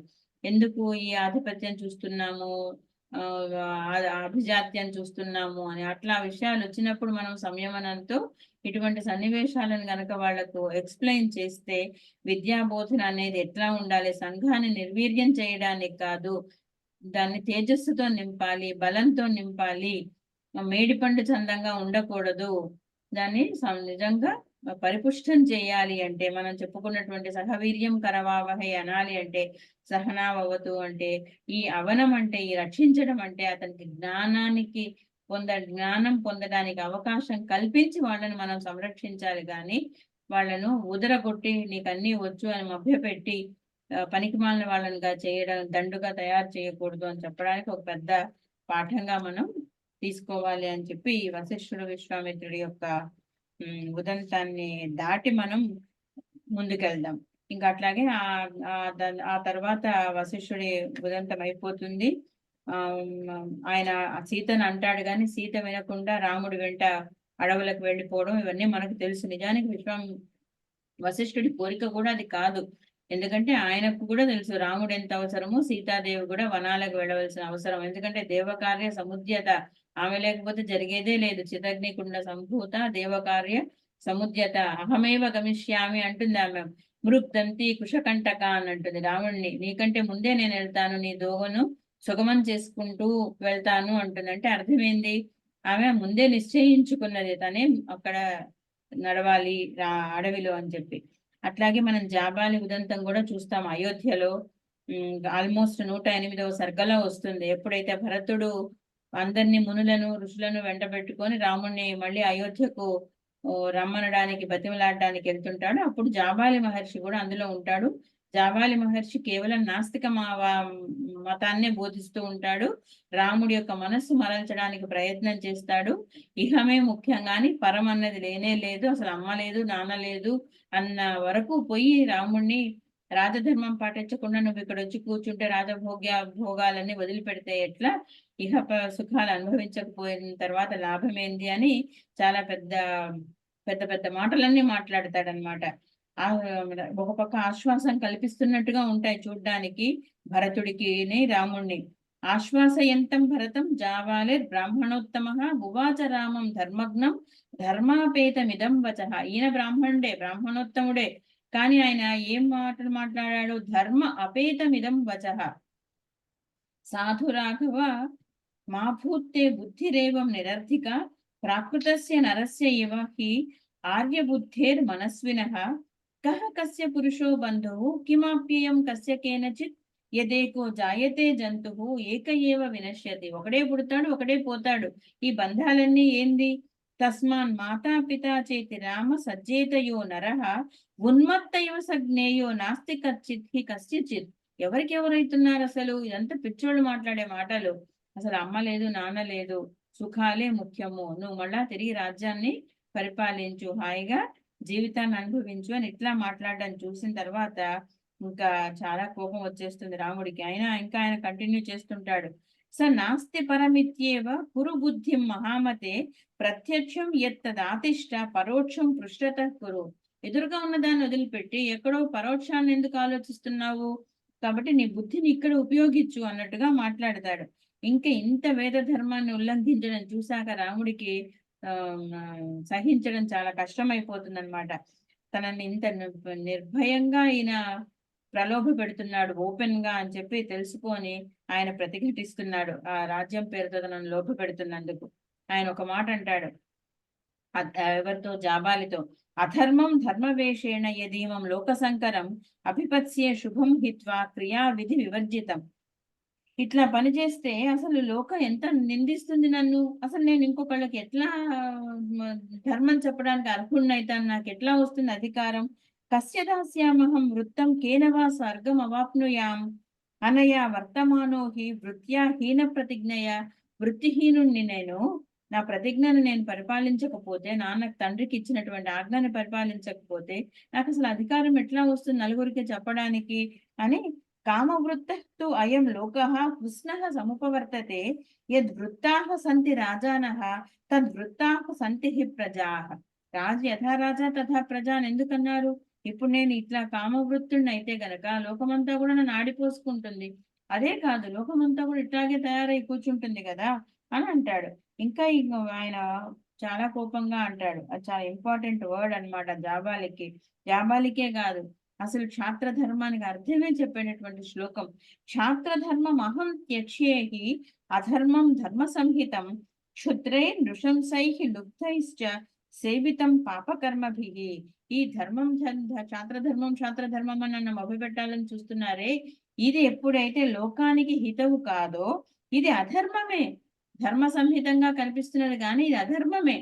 కాబట్టి ఇది ఎవరి చేత అనుష్ఠింపబడుతున్నది? క్షుద్రై నృశంసై లుబ్ధై సేవితం పాపకర్మభిః. పాపకర్మలు చేసేవాళ్ళు, లుబ్ధులు, క్షుద్రులు, వీళ్ళు మాత్రమే తన స్వలాభం కోసం దీని గురించి మాట్లాడుకుంటారు కానీ నేను చెయ్యనా పని అని చెప్పి ఇంకా చాలా కోపం వచ్చేస్తుంది ఆయనకు. ఆయన విగర్హమాణో వచనాని తస్య అంటాడు. ఆయన అంత నిందిస్తూ ఆ నాస్తిక్య హేతు అమృష్యమాణ పునరుగ్రతేజ నిశమ్యతం నాస్తిక్య హేతుం అథాబ్రవీత్తం నృపతేహ తనూజో విగర్హమాణో వచనాని తస్య. ఆయన నిందిస్తూ ఈ మాట అంటున్నాడు. ఇది నిజానికి రాముడి హృదయాన్ని ఆవిష్కరించినటువంటి శ్లోకం. సత్యంచ ధర్మంచ పరాక్రమంచ భూతానుకంపాం ప్రియవాదితాంచ ద్విజాది దేవాతిథి పూజనంచ పంథానమాహువు త్రిదవస్య సంతః. అసలు సంత జనులు, సెయింట్లీ పీపుల్ ఏం చెప్తారు? ఏది ధర్మంట? సత్యం ధర్మం చ పరాక్రమం చ భూతానుకంపాం ప్రియవాదితాంచ. ఇవన్నీ లేకపోయిన తర్వాత అది శాస్త్రధర్మం అసలు అర్థమేమున్నది? ద్విజాతి సేవనం, దేవత అతిథి పూజనం, ఇవే కదా మనల్ని స్వర్గానికి తీసుకుపోయేది అని ఆయన ఎదురు ప్రశ్న వేసి, అసలు మా నాన్న నిన్ను ఇన్ని రోజులు ఎట్లా ఉంచుకున్నాడు తన ఆస్థానంలో అని ఆయన చెప్తున్నాడు. మా నాన్న నిందిస్తున్నాను అంటాడు ఈ విషయకంగా. నిందామ్యహం కర్మ పితుఃకృతం తత్ యస్త్వాం అగృహ్ణా విషమస్థ బుద్ధిం.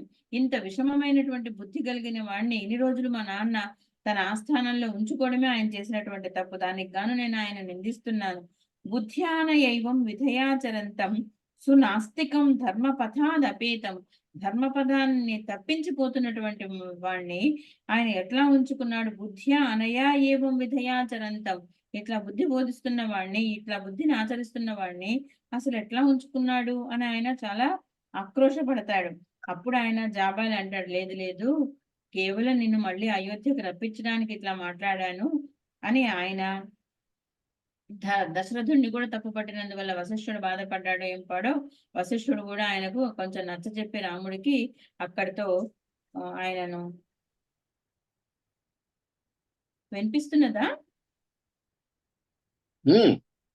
ఇక్కడ బొమ్మ కనిపించట్లేదు, వీడియో. శ్రూయతే శ్రూయతే శ్రీతే न दृश्यते దృశ్యతే శ్రూయతే చ. మమ కృతే కించిదపి నాస్తి స్క్రీన్ ఉపరి. సో అట్లా ఆయన మహర్షి మళ్ళీ కొంచెం జాబాలి మతాన్ని కూడా మనకు పరిచయం చేసి, ఆ నాస్తిక మతాన్ని మన రాజు అయినటువంటి వాడు ఎంత నిందించాలి, ఎక్కడ పెట్టాలి అనే దాన్ని జాబాలి ఉదంతం ద్వారా, అంటే ఋషులే, ఆయన ఋషే, ఆయన మహర్షే, కాకపోతే ఆయనను వెంటబెట్టుకొని భరతుడు ఎట్లా వస్తాడు? అయినప్పటికీ కూడా ఏది గ్రహించాలి, ఏది నిగ్రహించాలి అనేటటువంటి విచక్షణ రాజుకు ఉండాలి అని చెప్పి మహర్షి జాబాలి యొక్క ఇది రాశాడు. తర్వాత గంభీరంగా సాగుతున్న ఈ ప్రసంగంలో కొంచెం మనం అనసూయ మాత దగ్గరికి, అత్రి మహాముని దగ్గరికి వెళ్తే, ఆడవాళ్ళం మేమందరం చాలా మంది ఉన్నాం ఇక్కడ, మంచి మంచి చీరలు, సుగంధ ద్రవ్యాలు కనిపిస్తాయి కాబట్టి ఎక్స్క్లూజివ్స్ అన్ని సీతకు ప్రదానం చేయడం చూస్తాం అనసూయ విషయంలో. అంతేకాకుండా ఈ అనసూయ దేవి యొక్క గొప్పతనాన్ని సాక్షాత్తు అత్రి మహామునే చెప్తున్నాడు అనమాట. ఎంతో బ్రహ్మాండంగా సీతారామ లక్ష్మణులను అత్రి అనసూయ తన ఆశ్రమంలోకి ఆహ్వానిస్తాడు. సో అత్రే ఆశ్రమం ఆసాద్య తం వవందే మహాయశాః తం చాపి భగవాన్ అత్రి పుత్రవత్ ప్రత్యపద్యత. ఏ రకంగా ఆయన ఆహ్వానించాడు? ఒక పుత్రుడిని ఎట్లా అయితే ఆహ్వానిస్తాడో సాదరంగా అతన్ని దగ్గరికి తీసుకున్నాడు అత్రి మహాముని. అట్లా తీసుకొని మంచి ఆతిథ్యం ఇచ్చి, స్వయం ఆతిథ్యం ఆదిశ్య సర్వమస్య సుసత్కృతం సౌమిత్రించ మహాభాగాం సీతాం సమసాంత్వయత్. ఆయన పత్నీంచ సమనుప్రాప్తాం వృద్ధాం ఆమంత్ర్య సత్కృతాం సాంత్వయామాస ధర్మజ్ఞః సర్వభూత హితే రతః. అత్రి మహాముని కూడా ఎటువంటి మహాముని? సర్వభూత హితే రతః. ఈ పదం కొన్ని వందల సార్లు వినుంటాం వాల్మీకి మాటల్లో. ఏ ముని గురించి చెప్పినా ఆయన అదే చెప్తాడు. నిజానికి మునిత్వం అంటే అదే. ఎవరైతే సర్వభూత హితే రతుడో అతనే ముని. ఆయన తన ధర్మపత్నిని ఎంత ఆదరంతో, ఎంత గౌరవంతో రాముడికి పరిచయం చేస్తాడో చూస్తే మనకు చాలా సంతోషం అనిపిస్తుంది. అనసూయాం మహాభాగాం తాపసీం ధర్మచారిణీం ప్రతిగృహీష్వ వైదేహీం అబ్రవీద్ ఋషి సత్తమః. వైదేహిని తీసుకోమని చెప్పి ఆయన చెప్తాడు. రామాయ చ ఆచతక్షే తాం తాపసీం ధర్మచారిణీం. వైదేహిని దగ్గరికి తీసుకోమని చెప్పి ఆయన అంటున్నాడు రాముడితోటి. ఎవరి గురించి? అనసూయ గురించి అన్నమాట. అది నాకు తెలిసి ఫస్ట్ ఆఫ్ ఇట్స్ కైండ్ హిస్టరీలో భార్య గురించి అంత అంటే ఇప్పుడు కాదు, అప్పటి సమాజంలో ఆయన మాట్లాడడం. ఎట్లా అయితే జనకుడు గనక సహధర్మచరీతవా అన్నాడో అట్లా దశవర్షాణ్యనావృష్ట్యా దగ్ధే లోకే నిరంతరం యయా మూలఫలే సృష్టే జాహ్నవీ చ ప్రవర్తిత.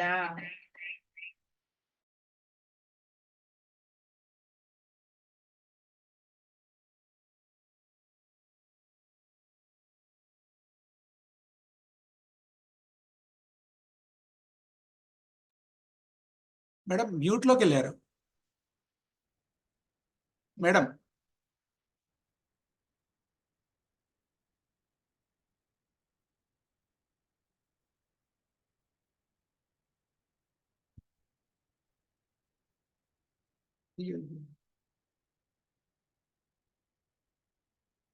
రమా మేడం మ్యూట్లోకి వెళ్ళారు మేడం, అన్మ్యూట్ చేయండి.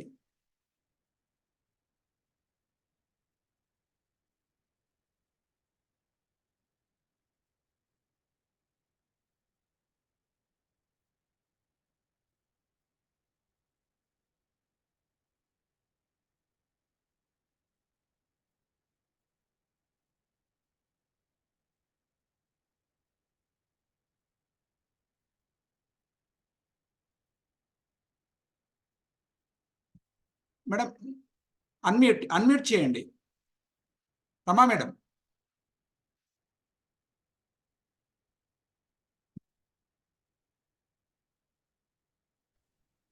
ఇప్పుడు సార్ ఇప్పుడు వినబడుతుంది. ఆమె ప్రకృతి స్వరూపిగా ప్రసవిత్రి అని జగత్కృతి ఇవన్నీ మనం అమ్మవారి స్తోత్రంలో నామాలుగా వింటూ ఉంటాం. బహుధాన్య సమన్విత అని చెప్పి ఆ రూపం మనం ఇక్కడ చూస్తాం అన్నమాట. ఎవరిలో అనసూయలో చూస్తాం. ఆమె చేసినటువంటి తపస్సును అత్రి మహాముని చెప్పడం చూద్దాం. ఉగ్రేణ తపసాయుక్త, ఇంకా అంతేకాక ఆమె ఆ కందమూలాలను సృష్టించి జనాలను అందరినీ బతికించడమే కాక చాలా మంది ఋషుల యొక్క తపస్సుకు విఘ్నాలు జరిగితే ఒక 10 రాత్రులు ఆమె ఆపుతుంది సూర్యుడిని ఉదయించకుండా. ఇది మనకు దత్త మహాత్మ్యంలో కూడా వస్తుంది. తర్వాత మళ్ళీ అరుంధతి కలగజేసుకొని సూర్యుడి ఉదయం అయ్యేటట్లుగా చేస్తుంది. అంటే ఇద్దరు సాధువులు ఆ తెర మీద మనకు కనిపిస్తారనమాట. సృష్టిని ఆపగలిగినటువంటి వాళ్ళని మనం చూస్తాం. ఇక్కడ ఆయన చెప్తున్నాడు, ఉగ్రేణ తపసాయుక్త నియమైశ్చాప్యలంకృత దశవర్ష సహస్రాణి యయా తప్తం మహత్తపః. ఒక రోజు కాదు, 2 రోజులు కాదు, దశవర్ష సహస్రాణి అనసూయ వ్రతైః స్నాత ప్రత్యూహాశ్చ నివర్తితాః దేవకార్య నిమిత్తం చ యయా సంత్వరమాణయా దశరాత్రం కృత రాత్రిః. 10 రాత్రులను ఒక రాత్రి చేయగలిగిన సమర్థురాలు ఆవిడ. సేయం మాతేవతే అనగా, ఆమె నీకు తల్లే నాయనా అంటున్నాడు రాముడితోటి. అంటే అంతే కదా, సాక్షాత్తు నారాయణ స్వరూపం రాముడు, ఆమె అదితి. అదితే కదా అన్ని లోకాలకు కూడా మూలం. ఆ అదితిని మనం ఇక్కడ అనసూయ రూపంలో చూస్తున్నాం. ఎందుకంటే సూర్యుడే లేకపోతే పంటలే లేవు. తామిమాం సర్వభూతానాం నమస్కార్యాం యశస్విని. ఆమె నువ్వు నమస్కరించు. ఎందుకు ఎవరికి నమస్కారం పెట్టాలి? ఈ గుణానికి నమస్కారం పెట్టాలి. ఈ గుణం ఉన్నది కాబట్టి ఆమె నమస్కార్యాం యశస్విని, ఆమెకు నువ్వు నమస్కరించు అని చెప్తాడు. ఒక గీతా శ్లోకం గుర్తొస్తున్నది నాకు ఇక్కడ. ఈ రోజుల్లో ఆడవాళ్ళు మేమే ఎందుకు వండాలి అని ప్రశ్న చేస్తున్నారు. అమ్మ స్వరూపం గుర్తొస్తే గనక అందరికి అన్నం పెట్టొచ్చు, పిల్లలకి అక్కర్లేదు. ఆ గుణం మనుషుల్లో ఉండాలి. మనకు గీతాకారుడు చెప్తాడు, యజ్ఞం ఎందుకు అంటే ఏంది అసలు యజ్ఞము అంటే, అన్నం నలుగురికి వండడమే యజ్ఞం. పచతి అంటాడు, పాపం పచతి యహ పచతి ఆత్మకారణాత్ అంటాడు. తన కోసం తనం వండుకునేవాడు పాపం వండుకుంటున్నాడు అంటాడు. వండడం అనేది బృహద్ యజ్ఞం. అది వంట అనేది బృహద్ యజ్ఞం. ఎందుకంటే అన్నం నింద్యాత్ అన్నం బహుకుర్వీత ఉపనిషద్ వాక్యాలు ఎందుకున్నాయి? అన్నం అంటే అదొక రకమైనటువంటి తేజస్సు, కేవలం కడుపు నింపే పదార్థం కాదు. దానికి కావలసినటువంటి మార్గం ఏంది అంటే ఆ తేజస్ సంపన్నం చేయడానికి అన్నం అనేది ఒక మార్గం అన్నమాట. అదొక రూపం. ఆ తేజస్సును కలగజేయడానికి అన్నం అనేది ఒక రూపం కాబట్టి ఆ రూపాన్ని ఇచ్చేది తల్లి. కాబట్టి అనసూయ గురించి అత్రి మహాముని అంత గొప్పగా చెప్పాడు అని అనిపించింది. ఇదే మన కల్పవృక్షంలో ఇంకా ఉన్నాయి పద్యాలు. ఆ పద్యాలు చదివితే మనకి ఇప్పుడు సమయం సరిపోదు కాబట్టి ఎక్కడితో అది నేను స్వస్తి చెప్పి ఇంకెప్పుడైనా అవకాశం ఉంటే కల్పవృక్షం గురించి 4 మాటలు మాట్లాడుకునే అవకాశం ఆయన చెప్తాడు. ఆమె కాళ్ళు చేతులే కంద మూలాల్లాగా తిరిగిపోయాయి అంటాడు. అంటే తపస్సు చేసి చేసి చేసి ఆడవాళ్ళకు మా అత్తగారికి నేను చూసేదాన్ని, చేతులు స్వాధీనం అయ్యేవి కాదు. బొట్న వేల అన్నం గిన్నె వంచి వంచి వంచి ఎప్పుడు ఇదే పొజిషన్ లో ఉండిపోయింది ఆమెకు. అంటే ఎంత అదొక యజ్ఞం, అంతేగాని అది ఆడవాళ్ల పని మేమే ఎందుకు చేయాలి అనే ప్రశ్న ఈ రోజుల్లో ఉత్పన్నం అవుతున్నది. కాబట్టి ఈ చర్చ చేయాల్సి వచ్చింది నాకు అనిపించింది. సో దాంతో మనం అత్రి అనసూయ మాతల దగ్గర స్వస్తి చెప్పి వాళ్ళ తప్పు మహిమను బలాన్ని తలుచుకొని ప్రకృతి స్వరూపిణి అనసూయ అని చెప్పి ఆ మాతకు నమస్కారం చేసి, అత్రి అంటేనే స్త్రీ లేనివాడు, అంటే సత్వరజస్తమో గుణాలకు అతీతుడు, అతని భార్య మరి అట్లాగా ఎట్లా ఉంటుంది అని చెప్పి ఆ దంపతులకు నమస్కారం చేసుకొని ఇంకా మనం రాముడితో సహా అరణ్యంలోకి అడుగు పెడతాం. ఈ అరణ్యంలోకి అడుగు పెట్టడమే ఎంత గొప్పగా వర్ణిస్తాడంటే, ప్రవిశ్యతు మహారణ్యం దండకారణ్యం ఆత్మవాన్ దదర్శ రామో దుర్ధర్ష తాపసాశ్రమ మండలం. ఆయన ఆశ్రమ మండలాన్ని చూశాడు, తాపసాశ్రమ మండలం. ఎవరుట? దండకారణ్యం ఆత్మవాన్. ఆత్మవాన్ కో జితక్రోధో అని మనకు మొదట్లోనే వస్తుంది. ఆత్మవంతుడు ఆయన మహారణ్యాన్ని వెళ్ళి చూశాడు. దదర్శ రామో దుర్దర్శ తాపసాశ్రమ మండలం ఎట్లా ఉందట అక్కడ? కుశచీర పరిక్షిప్తం బ్రాహ్మ్య లక్ష్మ్యా సమావృతం యథా ప్రదీప్తం దుర్దర్శం గగనే సూర్యమండలం. సూర్యుని ఎవరైనా కళ్ళెత్తి నేరుగా చూడగలుగుతామా ప్రత్యక్షంగా? అంత మిరుమిట్లు కలిపేటటువంటి తేజస్సు, అది కూడా ఆయన ఆ స్థితి కలిగింది రాముడికి. ఆయన నిజానికి ఇక్ష్వాకు వంశం ఇనకులకుడే, కానీ ఆయన వాళ్ళను ఎదుర్కోలేకపోయాడు అన్నట్లుగా ఉన్నది వాళ్ళ తేజస్సు. కుశచీర పరిక్షిప్తం బ్రాహ్మ్య లక్ష్మ్య సమావృతం. ఈ బ్రాహ్మలక్ష్మి అనే పదం మనం ఒక 10 శ్లోకాల్లో వింటామన్నమాట ఈ పదాన్ని, బ్రాహ్మ్యం అనే పదాన్ని.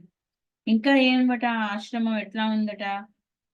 శరణ్యం సర్వభూతానాం సుసమ్మాష్టాజిరం తథా మృగైర్బహుభిరాకీర్ణం పక్షి సంఖైః సమావృతం. శరణ్యం సర్వభూతానం, అది ఒకళ్లకు ఇద్దరికి కాదు, అందరికీ, అన్ని సర్వభూతాలకు, పంచభూతాలకు అన్నిటికీ శరణ్యం. అంటే ఆశ్రమం అనేది అంత గొప్పమైనటువంటి వ్యవస్థ. ఆ వ్యవస్థను రక్షించడానికే ఇప్పుడు రాముడు ఆశ్రమానికి వెళ్ళాడు, అంతేగాని తండ్రి మాట కోసం కాదు. తండ్రి మాట అంటే తండ్రి మాట అయోధ్యని పాలించినా అంతే, మనం అడవిని పాలించినా అంతే. ఆ మాటల తర్వాత రాముడి మాటల్లో చూస్తాం మనం. నేను నా మాటలు కాదు, మహర్షి మాటలే మేము ముందు పెడతాను, అన్ని శ్లోకాలు చదవాలనిపిస్తున్నది. ఆ మొత్తం యజ్ఞం అంతా అక్కడే మనకు ప్రత్యక్షమవుతుంది, చూద్దాం. ఎందుకంటే యజ్ఞో వై విష్ణువు అన్నారు కదా, వేదం అన్నది కదా. పూజితంచ ప్రనృత్తంచ నిత్యం అప్సరసాంగణై విశాలై అగ్నిశరణై సృద్భాండై అజినై కుశై సమిద్భి స్తోయ కలశై ఫలమూలైశ్చ శోభితం ఆరణ్యైశ్చ మహావృక్షై పుణ్యై స్వాదుఫలైర్వృతం బలిహోమార్చితం పుణ్యం బ్రహ్మఘోష నినాదితం పుష్పైర్వన్యై పరిక్షిప్తం పద్మిన్యా చ సపద్మయా ఫలమూలాశనైర్దాంతై చీరకృష్ణాజినాంబరై సూర్య వైశ్వానరాభైశ్చ పురాణైర్మునిభిర్వృతం తద్బ్రహ్మ భవన ప్రఖ్యం బ్రహ్మఘోష నినాదితం బ్రహ్మవిద్భిర్హి బ్రహ్మభాగైః మహాభాగైః బ్రాహ్మణైః ఉపశోభితం. ఎన్నిసార్లు వచ్చిందో ఇందులో ఈ బ్రహ్మ అనే శబ్దం. ఎట్లా అయితే కేనోపనిషత్తులో మనం చదువుతాము, మొదట్లోనే ఒక మంత్రంలో ఓం ఆప్యాయంతు మమాంగాని వాక్ప్రాణశ్చక్షుః శ్రోత్రమధో బలమింద్రియాణి చ సర్వాణి సర్వం బ్రహ్మ ఉపనిషదం మాహం బ్రహ్మ నిరాకుర్యాం మా నిరాకరోత్ అనిరాకరణమస్త్వనిరాకరణమస్తు మే అస్తు తదాత్మనిరతేయ ఉపనిషత్సు ధర్మాః తే మయి సంతు.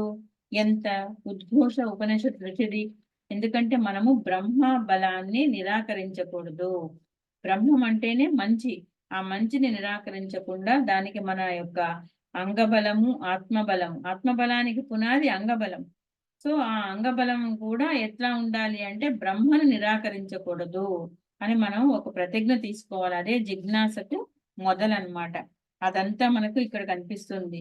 పూజితం అక్కడ ఎంత బ్రహ్మాండమైన ఉన్నాయట. ఆ విశాలై అగ్నిశరణై సృగ్భాండాలు, అజినాలు, కుశాలు, సమిత్తులు, కలశాలు, ఫలమూలాలు, మహామహా వృక్షాలు, మంచి మంచి తీయనైన పళ్ళు, ఆ పళ్ళ కోసం వచ్చినటువంటి పక్షులు, అట్లాగే మా దాంతులు అంటే దమము కలిగినటువంటి మునులు, వాళ్ళు కట్టుకున్న చీర కృష్ణాజినాలు, వాళ్ళ బట్టలు ఎట్లా ఉన్నాయి, చీర కృష్ణ అజిన అంబరాలు, వాళ్ళ తేజస్సు సూర్య వైశ్వానర ఆభైశ్చ, ఎంత ఆభ వాళ్ళది, ఎంత ప్రభ, సూర్యుణ్ణి వైశ్వానరుణ్ణి చూసినటువంటి సమృద్ధి అక్కడ.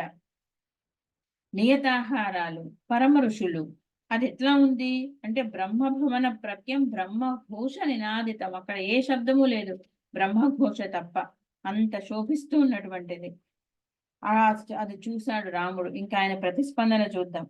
సదృష్ట్వా రాఘవ శ్రీమాన్ తాపసాశ్రమ మండలం అభ్యగచ్చన్ మహాతేజా విద్యం కృత్వా మహద్ధనువు. వెళ్ళడమే ఆయన ఆ ధనస్సుతోటి పెద్ద శబ్దం చేస్తూ వెళ్ళాట.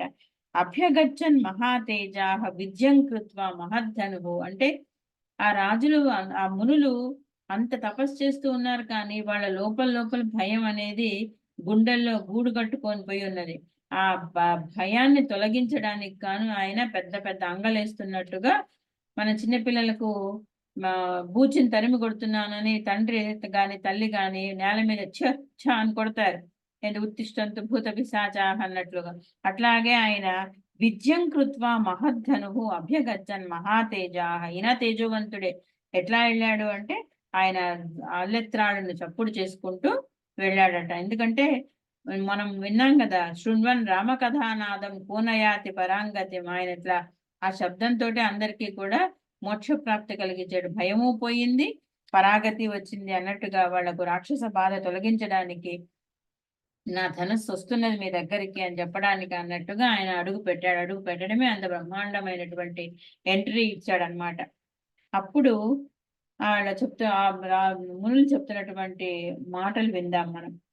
ధర్మపాలో జనస్యాస్య శరణ్యస్త్వం మహాయశాః పూజనీయశ్చ మాన్యశ్చ రాజా దండధరో గురువు.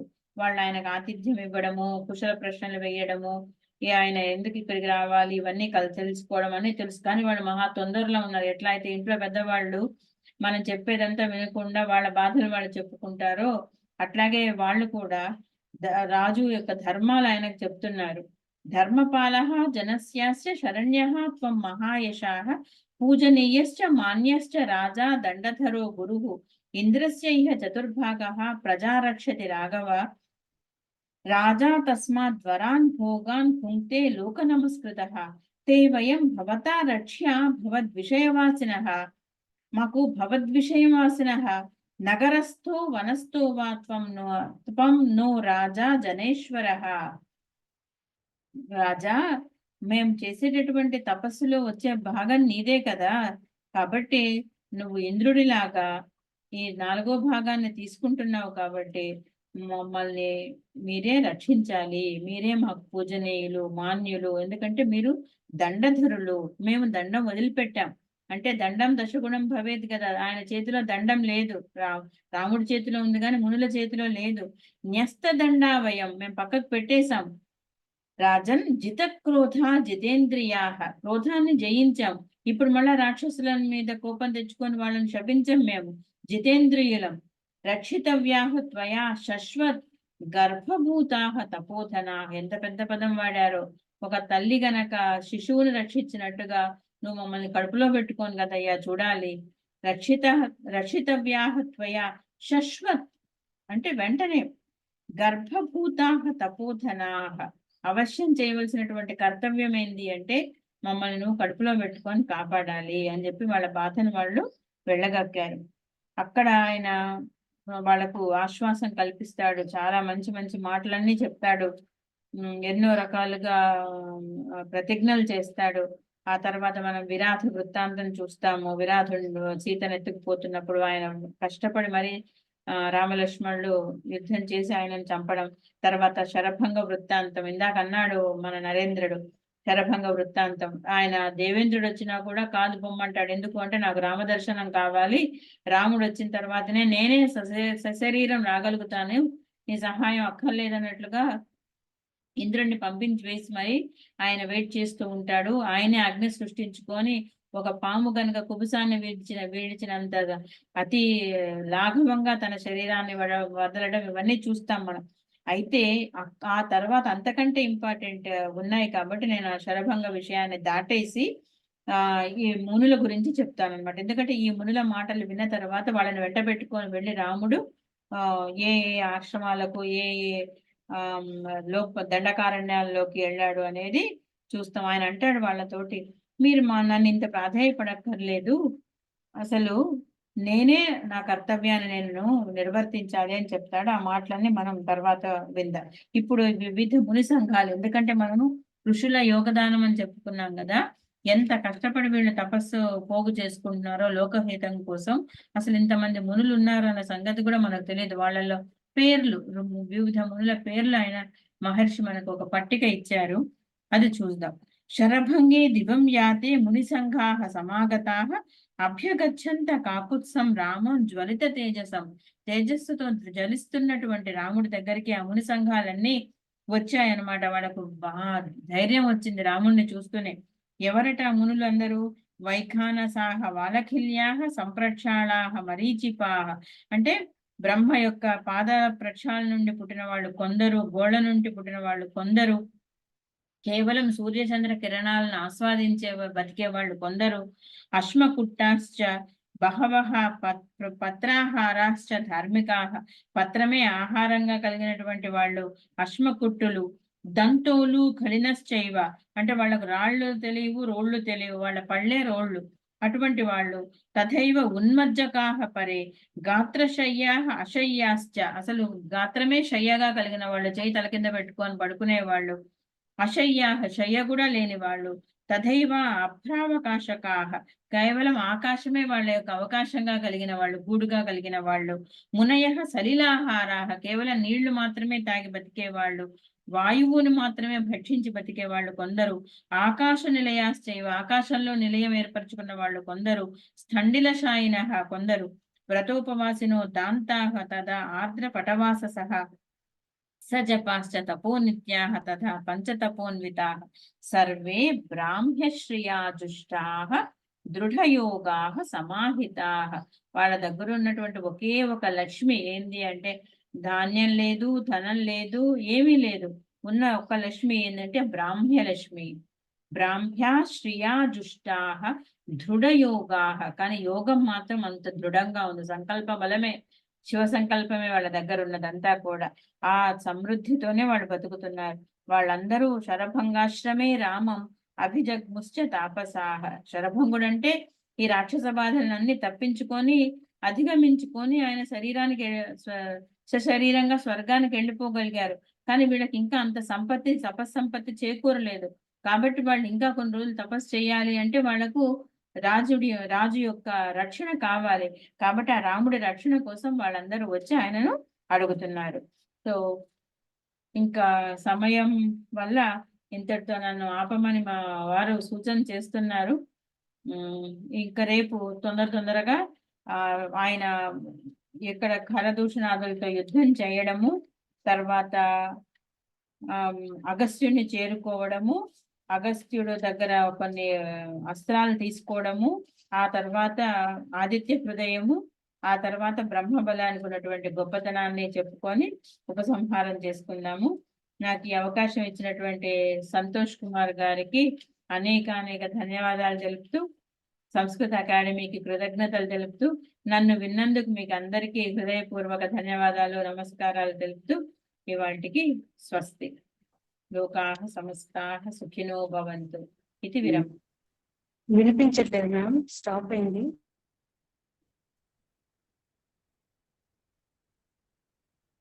నేను అన్మ్యూట్ చేయలేదమ్మా. శ్రూయతే శ్రూయతే అహల్య వదతి అహం శ్రూయతే శ్రూయతే ఆ, श्रूयते। రేపటితో ఇంకా మహర్షుల యోగదానం గురించి ప్రస్తావించుకొని అగస్త్యుడి గురించి నేను ఉపసంహారం చేస్తాను. సో సంతోష్ గారిని ఇంకొక క్లాస్ ఇవ్వమని అడుగుతున్నాను సభాముఖంగా. तत्तु निश्चितम् अस्ति। श्वः अपि तृतीयं व्याख्यानं भवति भविता भवत्याः। साधु अद्य वयं पुनः वसिष्ठमहर्षेः, विश्वामित्रमहर्षेः एवञ्च परशुरामस्य च जाबालिमहर्षेः, तत्रापि अत्रिमहामुनेः, अनसूयायाश्च एवम् एतेषां सर्वेषाम् अपि योगदानं समाजहिताय एतेषां योगदानं कथमस्ति इति वयं श्रुतवन्तः। तत्र प्रत्येकतया अत्रिमहामुनि अनसूयाम् उद्दिश्य वाल्मीकिमहर्षिः एकं श्लोकं वदति। तत्र किम् इत्युक्ते दशवर्षसहस्राणि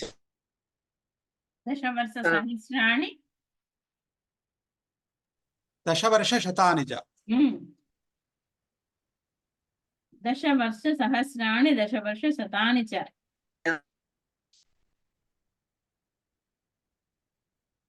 यया तप्तं महत्तपः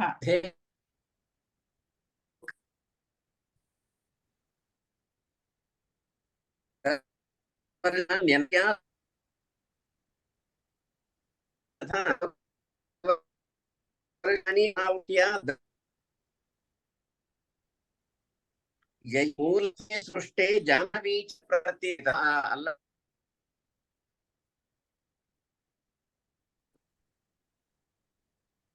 ఈ అనసూయాదేవి శృణు ఆయాతి కిల ధ్వనిః? ఇప్పుడు వస్తున్నది. దశవర్షాణి అనావృష్ట్యా యదా లోకం సర్వం అపి దగ్ధా భవతి స్మ, జనాః సర్వేపి దుఃఖితాః భవంతి స్మ, తస్మిన్ సమయే ఇయం అనసూయాదేవి భగవతి జాహ్నవీ చ ప్రవర్తిత యయా మూలఫలే సృష్టా కథం ఉగ్రేణ తపసా యుక్త నియమైశ్చాప్యలంకృతా ఇది. అటువంటి అనసూయ మహాదేవి గురించి చక్కగా విన్నాం. యథా ఇయం రమాదేవి వదతి, పునః అగ్రే అపి కించిత్ వక్తుం విషయः अस्ति इति. श्वः 11:15 पुनः अत्र वयम् आगच्छामः। ऋषीणां लोककल्याणाय योगदानम् उद्दिश्य वयं शृणुमः।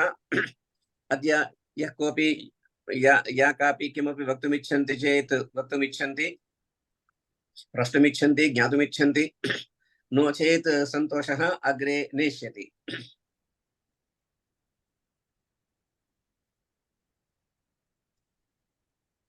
अस्तु सन्तोष, अग्रे नयतु।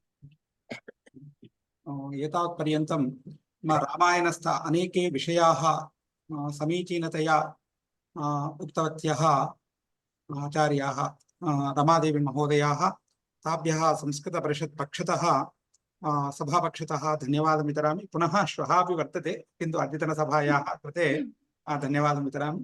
एवमेव अद्यतन सभायाम् उपस्थितेभ्यः ज्येष्ठेभ्यः, विशालाक्षी महाभागाभ्यः एवं मुद्रादय महाभागेभ्यः एवं अन्ये च संस्कृत उपन्यासकाः उपन्यासिकाः अपि सन्ति, तेभ्यः ताभ्यश्च धन्यवादान् वितरामि।